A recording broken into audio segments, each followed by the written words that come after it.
गोविंदा एक ऐसे कलाकार हैं जिन्हें घर घर में लोगों ने पसंद किया, लेकिन गोविंदा बुरा फंस गए हैं और ऐसा फंसे हैं कि ना इधर वाले उनको पसंद कर रहे हैं ना उधर वाले उनको पसंद कर रहे हैं और गोविंदा सफाई देते देते थक नहीं रहे हैं। तो गुरु, मामला यह है कि हरियाणा के नूह में जो हिंसा हुई उसने देश भर को हैरान कर दिया और हम सब जानते हैं कि सियासी मुद्दों पर बोलने के लिए आपकी चमड़ी जो है वो बड़ी मोटी होनी चाहिए, क्योंकि हल्के फुल्के लोगों के लिए सियासत नहीं है।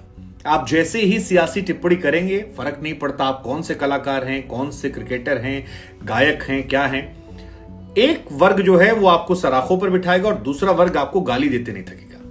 और ये उसी के लिए अच्छा है जिसको इन चीजों से फर्क ना पड़ता हो, या जिसे मैसेज ना देखना हो, कमेंट ना देखना हो, या जो वो गाली खाने से परहेज ना करता हो, जिसे लगता हो कि भाई हमने जाकर उल्टी कर दी, अब जिसको जो करना है करो, हम अगली बार आएंगे फिर करेंगे।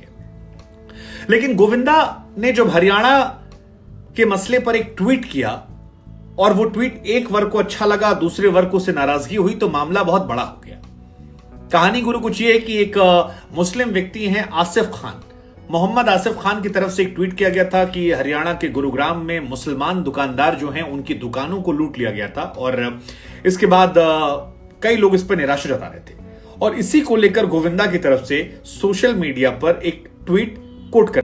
अब गोविंदा जिनका ट्विटर अकाउंट है गोविंद आहूजा 21, उस अकाउंट से ये ट्वीट आता है कि यार हम लोग कितना नीचे गिर गए हैं और एक रोने वाली स्माइली बना दी जाती है। फिर लिखते हैं कि यार उन तमाम लोगों को शर्म आनी चाहिए जो अपने आप को हिंदू कहते हैं। इसके बाद आगे लिखते हैं कि इस तरह की चीज करने वाले बढ़िया लोग नहीं, अमन और शांति बनाएं, भारत में डेमोक्रेसी है, ऑटोक्रेसी नहीं।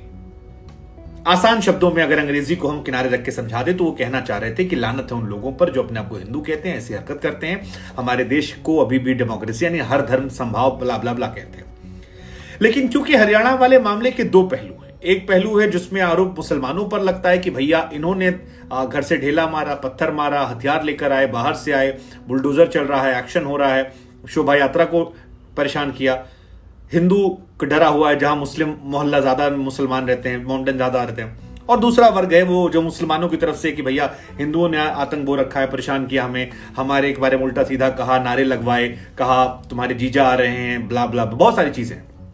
तो दोनों वर्ग का एक अपना एंगल है और दोनों वर्ग के पास अपने अपने वीडियोस हैं और दोनों वर्ग अपने अपने तरीके से पुरजोर तरीके से बात रख रहा है, कह रहा है कि भैया हम ही पाक साफ हैं, पीड़ित पक्ष हम हैं। लेकिन इस पीड़ित पक्ष और आरोपी पक्ष के बीच में जब आप एक पक्ष चुनते हैं तो दूसरा पक्ष आपकी लेने पर उतारू होता है और यही गोविंदा के साथ। गोविंदा को राइट विंग लॉबी जो है उसने कायदे से निशाने पर लिया, विधिवत तरीके से उनको ठोका गया और मतलब शब्दों में उनके बारे में बहुत सारी बातें लिखी गई। इसके बाद गोविंदा की तरफ से वो जो ट्वीट था वो डिलीट कर दिया गया और कहा गया कि भैया हमारी जो आईडी है वो हैक हो गई थी। अब इसके बाद लेफ्ट विंग वाले जो थे वो गाली देने लगे कि यार जिंदगी भर आप हीरो नंबर 1 थे और अब देखिए आप सत्ता के चरणों में चले गए। ये निकल कर आने लगा कि भैया आपको आज अपना गाना याद आ गया होगा, it happens only in India. हाँ, तो इसको लेकर तमाम लोगों ने गोविंदा को निशाने पर लिया और फिलहाल लेफ्ट विंग और राइट विंग दोनों मिलकर गोविंदा पर बरस रहे हैं। हालांकि यह मामला जब बढ़ता है तो गोविंदा की तरफ से एक वीडियो जो है वो इंस्टाग्राम पर पोस्ट किया था और वो कहा जाता है कि भैया मैंने अपनी टीम से पता किया, उन्होंने नहीं लिखा है, बिना पूछे मुझसे लिखेंगे नहीं, मैंने नहीं लिखा है, इस तरह की टिप्पणियां मैं नहीं करता हूं, मैं किसी एक की साइड नहीं लेता हूं, मैंने किसी के बारे में नहीं कहा है, मैं पॉलिटिक्स से दूर हूं।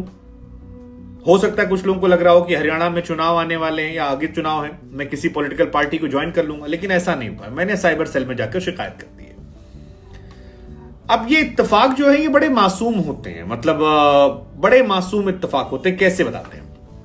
गोविंदा की तरफ से आईडी में एक और ट्वीट लाइक किया गया जिसमें लिखा गया था ये सीरिया नहीं है, ये हरियाणा है, ये वैसे ही जल रहा है जैसे मणिपुर जल रहा है, जैसे कश्मीर जल रहा है। और जानते हैं दोनों कॉमन क्या है? दोनों जगह बीजेपी की सरकार है।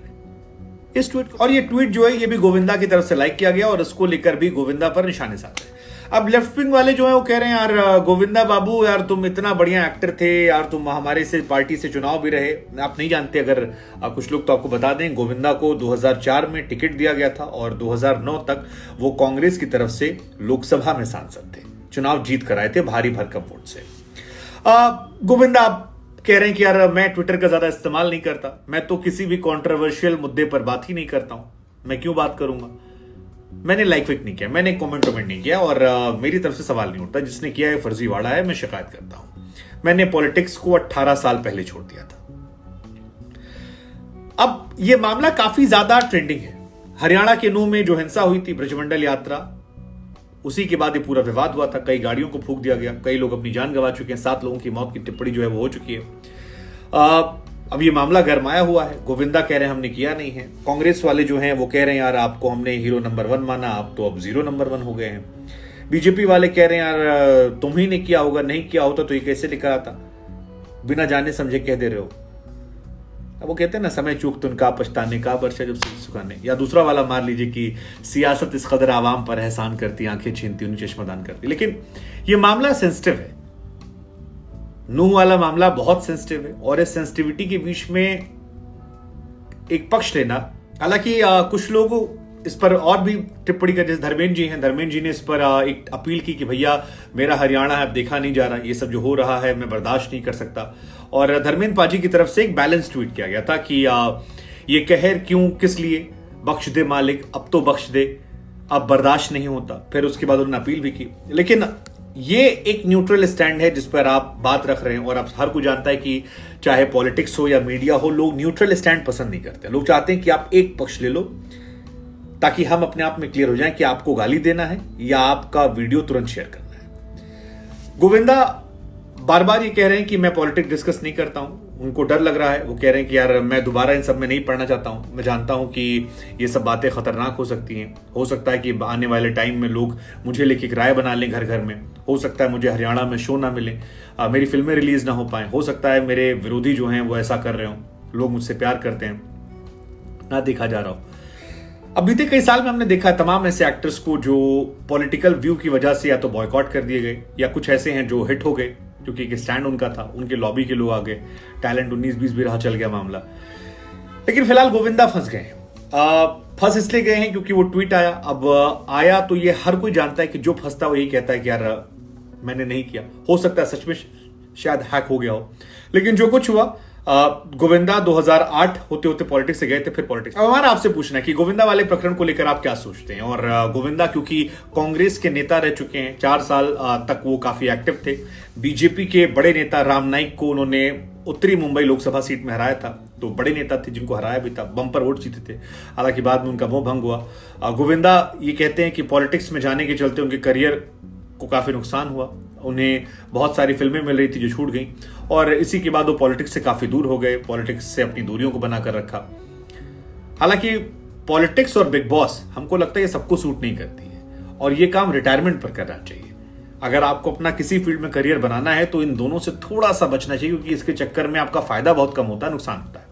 हालांकि एक बार ये भी मानता है कि यार जब मामला देश का हो तो बात कीजिए, एक स्टैंड लीजिए, लेकिन फिर वहां भी कहानी ना कि देश में स्टैंड, आजकल हर चीज के 2 पहलू हैं।